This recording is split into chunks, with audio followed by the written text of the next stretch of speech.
Meski Presiden Amerika Serikat Donald Trump mengklaim bahwa negaranya telah melemahkan kekuatan laut Iran, Iran disebut masih mampu mengganggu aktivitas di Selat Hormuz, jalur vital distribusi minyak dunia. Sejumlah pakar menilai kekuatan Iran bukan hanya terletak pada armada konvensional, melainkan pada strategi tidak biasa yang dikenal sebagai armada nyamuk. Armada ini terdiri dari ribuan kapal kecil berkecepatan tinggi yang dilengkapi dengan dukungan drone serta rudal pantai. Pola serangan berkelompok atau kawanan dinilai efektif dalam menciptakan gangguan, bahkan setelah infrastruktur militer konvensional Iran mengalami kerusakan. Konsep armada nyamuk merujuk pada penggunaan kapal-kapal kecil yang bergerak cepat, membuat musuh kewalahan, buntut sulit dideteksi. Kapal-kapal ini mampu melaju dengan kecepatan tinggi dan dilengkapi persenjataan seperti senapan mesin, roket hingga rudal anti kapal, serta perangkat penebaran jauh. Seorang mantan pejabat Pentagon, Alex Plitzels, menjelaskan bahwa istilah tersebut digunakan karena ukuran kapal yang kecil namun tetap mampu menyerang dan menimbulkan gangguan.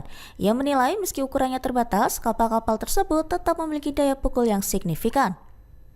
Amerika Serikat disebut mengalami pengurasan besar pada persediaan rudal pentingnya selama perang melawan Iran. Kondisi ini menimbulkan kekhawatiran dari sejumlah analis pertahanan mengenai kemampuan militer AS dalam menghadapi konflik jangka panjang di masa depan. Berdasarkan analis laporan Center for Strategic and International Studies, AS dilaporkan telah menggunakan hampir setengah stok rudal serangan presisi, sekira 50% pencegat Patriot, serta lebih dari separuh sistem pertahanan taat selama operasi militer berlangsung. Laporan tersebut juga menyebutkan bahwa dalam periode sekira 39 hari, pasukan AS menargetkan lebih dari 13.000 titik serangan. Laporan Al-Mayadin pada 22 April menyebut bahwa operasi tersebut banyak bergantung pada senjata presisi jarak jauh. Ratusan rudal jelajah Tomahawk dilaporkan telah diluncurkan dari kapal militer. Setelah penggunaan intensif di fase awal perang, militer AS kemudian disebut beralih ke amunisi yang lebih murah. Mereka juga menyebut bahwa proses pengisian ulang persenjataan tidak dapat dilakukan dalam waktu singkat. Dalam laporan itu juga dijelaskan bahwa produksi senjata memakan waktu lebih dari 4 tahun sejak pendanaan hingga pengiriman. Di sisi lain, permintaan dari sekutu AS seperti Ukraina turut memperbesar tekanan terhadap pasokan, sehingga Washington harus membagi prioritas kebutuhan militernya sendiri dengan komitmen luar negeri. Iran disebut telah menyiapkan kejutan baru sebagai langkah antisipasi apabila konflik dengan AS kembali pecah setelah gencatan senjata. Laporan Al-Mayadin pada 22 April menyebut Kepala Pasukan Dirgantara Korps Pengawal Revolusi Islam Brigadir Jenderal Majid Musavi buka suara. Dia menegaskan bahwa setiap bentuk agresi baru terhadap Iran pasca gencatan senjata akan dibalas dengan serangan di berbagai lokasi. Ia menegaskan bahwa jika serangan kembali terjadi, respons Iran tidak akan terbatas pada satu wilayah saja. Target balasan disebut dapat menjangkau berbagai titik yang dianggap strategis. Terkait kondisi militer, Musavi menyampaikan bahwa pasukan Iran tetap berada dalam kondisi siaga tinggi meski gencatan senjata berlangsung. Ia menggambarkan bahwa personil militer tetap siaga penuh dengan kesiapan operasional tinggi untuk mempertahankan wilayah dan peradaban yang telah berusia ribuan tahun. Musavi juga memberikan apresiasi kepada masyarakat Iran atas dukungan mereka, serta menegaskan kembali komitmen militer untuk merespons setiap potensi serangan baru secara lebih luas jika terjadi pelanggaran kesepakatan. Ia turut mengeluarkan peringatan kepada negara-negara di kawasan selatan. Menurutnya, jika wilayah atau kemampuan mereka digunakan untuk mendukung serangan terhadap Iran, maka hal tersebut dapat berdampak pada produksi minyak di kawasan tersebut. Data pelacakan maritim yang dikutip media Iran mengungkap aktivitas kapal yang tetap bergerak di Selat Hormuz,